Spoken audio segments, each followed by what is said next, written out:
আপনার এত ছোট, এত ছোট, কত ছোট, যতই ছোট হোক না কেন, বিয়ে করার জন্য পার্ট ছোট বড় কোনো ম্যাটার করে না। আপনার যে অঙ্গটা আছে সেটা ছোট থাক বড় থাক যেরকমই থাক, একটা মেয়েকে খুশি করতে কিন্তু আপনার পার্টের জরুরত পড়ে না। একটা মেয়ে কিন্তু আপনার পার্টে খুশি হবে না, আপনি তাকে ভালোবাসবেন না, তাকে টাইম দেবেন না, আর এসে অ্যাক্টিভিটি করবেন, তাতে কিন্তু কোনো মেয়ে খুশি হবে না। মেয়েরা খুশি হয় হচ্ছে মেন্টালি। আপনি যদি মেন্টালি স্যাটিসফ্যাকশন তাকে দিতে পারেন, তাহলে আপনার পার্ট কত ছোট থাকুক না কেন কোনো প্রবলেম হবে না। তবে পার্টের জরুরত পড়ে কিসের জন্য? আপনাকে প্রেগন্যান্সির জন্য। তো আপনার ছোট থাকলেও আপনার বউয়ের ভেতরে যাবে, আর যদি আপনার বড় থাকে তবুও আপনার বউয়ের ভেতরে যাবে। কোনো রকমে যদি স্পামটা আপনার বউয়ের ভেতরে যেতে পারে, তাহলে আপনার বউ কিন্তু প্রেগনেন্ট হয়ে যাবে। তাই পার্ট ছোট কি বড় সেটার দিকে না তাকিয়ে কিভাবে বউকে হ্যাপি রাখতে পারবেন, তাকে টাইম দিতে পারবেন, সেটার দিকে ধ্যান দেবেন। তবুও অনেক ছেলেরা আছে নিজেদের পার্ট নিয়ে অনেক চিন্তা করে, এর কাছে শুনছে ওর কাছে শুনছে, মুভিজ দেখছে, তাদের এত বড়, যখন নিজেদেরটা মাপছে, নিজেদের দিকে তাকাচ্ছে, তখন দেখছে তাদের এত ছোট। আর তারা এত চিন্তা করছে, তারা ডিপ্রেশনে এসে যাচ্ছে যে আমার এত ছোট, আমি কি করে এখন বড় করব, বা আমি বিয়ে যদি করি তাহলে আমার বউকে কিভাবে খুশি করব। আবার অনেকে তো এসে কমেন্টও করে যে আমি বিয়ে করতে ভয় পাচ্ছি, আমার পার্ট খুব ছোট, আমি আমার বউকে খুশি করতে পারবো না।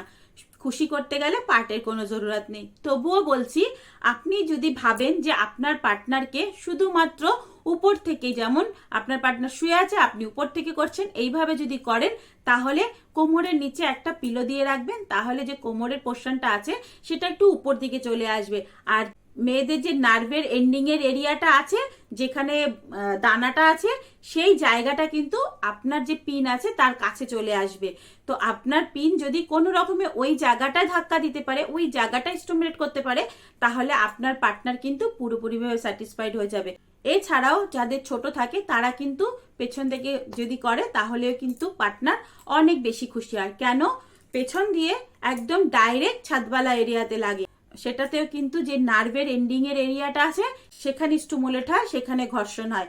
এছাড়াও আপনাদের বলছি, আপনাদের যদি 3 থাকে, 2 থাকে, 4 থাকে, তাহলে কোনো টেনশন নেবে না, এগুলো একদম নর্মাল ব্যাপার।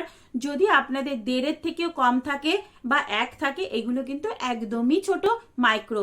এগুলো মানে হচ্ছে আপনার যে হরমোনটা আছে সেটা কিন্তু প্রপার ভাবে আপনার পার্টটাকে ঠিক করতে পারছে না। আপনার হরমোনেরও কমি হতে পারে, এমনকি আপনার নার্ভেরও কোনো প্রবলেম হতে পারে। তাহলে আপনি ডক্টর দেখাতে পারেন।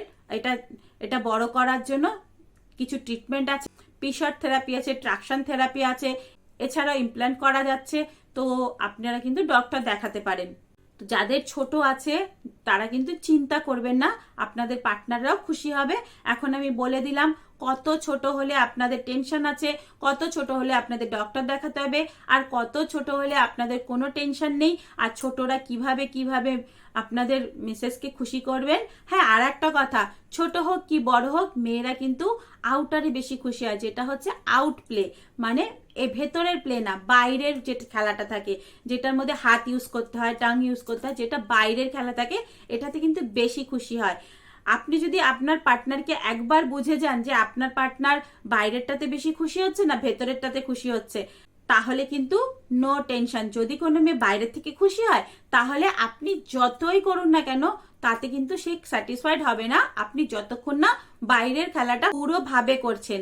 ওই রকম পার্টনারকে যদি আপনি বাইরেরটা ভালোভাবে দিতে পারেন, তাহলে সে পুরোপুরিভাবেই স্যাটিসফাইড হয়ে যাবে, তাকে ভেতরে দেওয়ার কোনো প্রয়োজন নেই। আর যারা ভেতরে করছে তাদের জন্য তো বলেই দিলাম কিভাবে করবেন।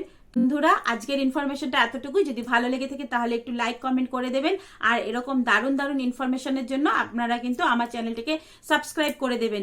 যদি এরকম কোনো ইনফরমেশন আপনাদেরকে চাই, আমাকে একটু কমেন্ট বক্সে জানিয়ে যাবেন, তাহলে আমার ভিডিও দিতে আপনাদের সুবিধা হবে। চলুন বন্ধুরা, টাটা, বাই বাই। সবাই সুস্থ থাকবেন, ভালো থাকবেন, অনেক অনেক হ্যাপি থাকবেন। আপনাদের লাইফ হ্যাপি হোক, আপনারা কাপেলরা অনেক হ্যাপি থাকুন, এটাই আমি সবসময় চাই। বাই।